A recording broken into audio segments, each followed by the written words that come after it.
Mr. Chairman, Admiral General, thank you for your service. Thank you for being here today. Admiral, let me start with you. My state of Missouri has been deeply affected by the drugs coming into this country from Latin America. Your testimony has provided examples of certain Latin American countries who are stepping up their effort on the counter-narcotics front. I'm interested in who is maybe not pulling their weight. I mean, can you give us some examples of places where countries could be doing more but are not doing so, have refused to do so, whether that's a result of corruption or other reasons?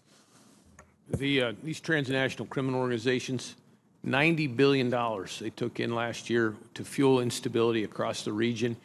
They have ungoverned territory in countries across the region, and that bridges over into the Northcom AOR, and it's something we look at to the extent that we influence and leverage and put pressure on our partners to do more. Unfortunately, the worst offender of the whole lot is not a country that we can cooperate with right now, and that's Venezuela.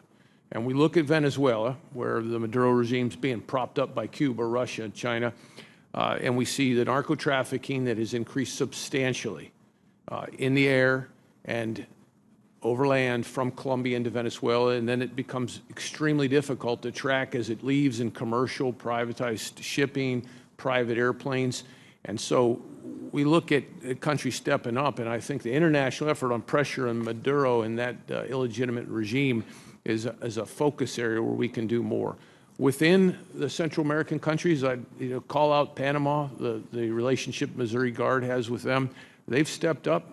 Costa Rica's stepped up. You've got another blight of no democracy in Nicaragua, which is another problem site.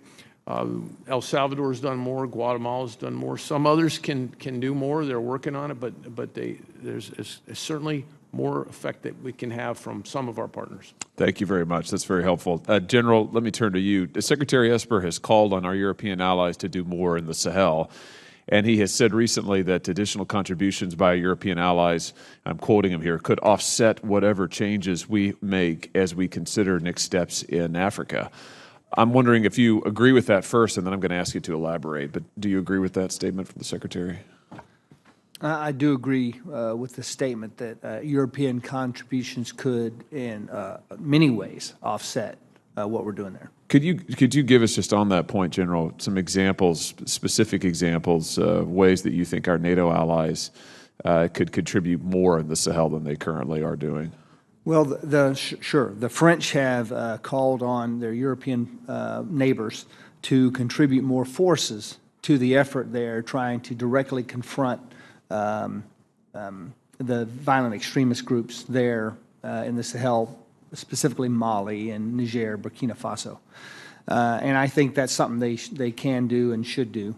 Also, we're providing some support that European countries have, and specifically NATO allies, have a capacity to do.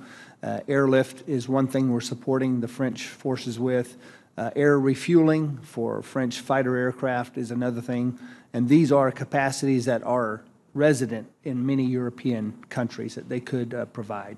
And I think our department's going to lead an effort to try to get some European partners to do some of those things and offset the support we're providing right now. I think they don't have the capacity to do some of the more technical types of support. We do some technical intelligence type of support that is fairly exquisite, and there's not a lot of countries that can do that at that same level. But they can mitigate a lot of the support that we provide. Thank you very much. General, let me ask you about China. I'm very concerned by the PLA's presence in Djibouti. Do you worry that the PLA could use its forces there to contest our ability to transit the Bab el-Mandeb or adjacent waterways in a future crisis? On a daily basis, I don't worry a great deal about the Chinese presence in Djibouti at their base, but the potential is there. So we keep an eye on it. We're not blind to that, but there is a potential there in some future crisis that they could potentially use that base there to cause problems. Let me just ask you, in your assessment, what should we be doing now to assure our access to that maritime choke point in a future scenario? I think we're doing that to a great extent, and that is competing making sure that those countries that are there, Djibouti being one of them, Somalia being another one, those countries prefer the United States as a strategic partner.